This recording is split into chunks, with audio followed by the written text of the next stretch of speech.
Hey guys, Adam Manley here, Business Development Manager at Good Life Property Management, here to touch on a very hot topic that we've been getting a lot of buzz about, and it is all about ADUs today, or granny flats. So we're going to talk a little bit about what an ADU is, some of the things to look out for, requirements, cost, all that good stuff, so stay tuned.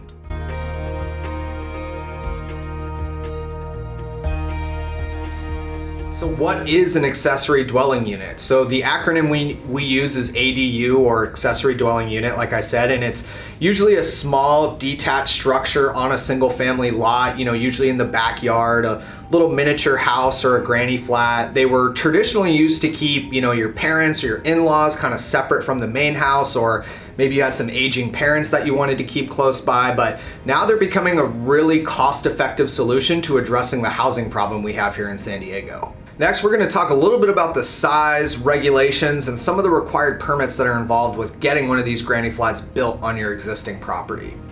So traditionally the size is somewhere between 700 to 1,000 feet, but the maximum allowed size in San Diego County is actually 1,200 square feet.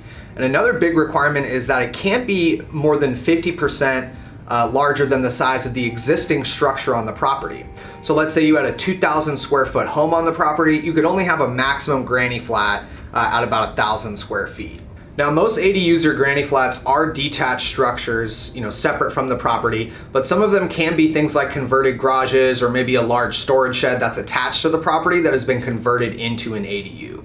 These still need a separate entrance from the main house of the property, as well as a designated parking space. However, if the unit is within half a mile of a major transit stop, you do not need to build a designated parking space for the unit. For all of the permitting regulations regarding building a granny flat, check out the county website to make sure that you're following all of the zoning, building codes, and health and safety laws to make sure that you're getting this granny flat built correctly. Also keep in mind that you cannot sell the granny flat separately from the existing property on the structure. So the cost of building a granny flat or an ADU is really going to depend on what your property looks like, kind of the level of fit and finish you're going for, whether it's going to be a detached structure or something that's going to be attached to your current property like a garage or some type of storage shed. The cost we've identified is somewhere around $150,000 from start to finish, including permitting costs and stuff like that. The benefits of building one of these types of structures are pretty obvious. We have a huge housing shortage here in San Diego, and this really creates an affordable way for landlords to not only provide a great living solution for someone, but also to generate some additional capital for them on their property.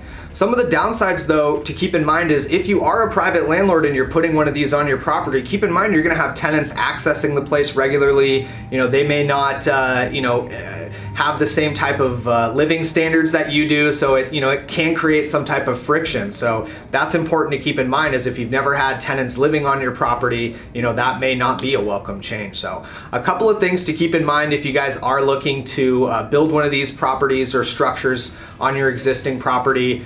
Some of the staff members here at Good Life do have some personal experience with this as well. So if you guys are curious about learning more, feel free to drop us a line or check out our blog below. Thank you.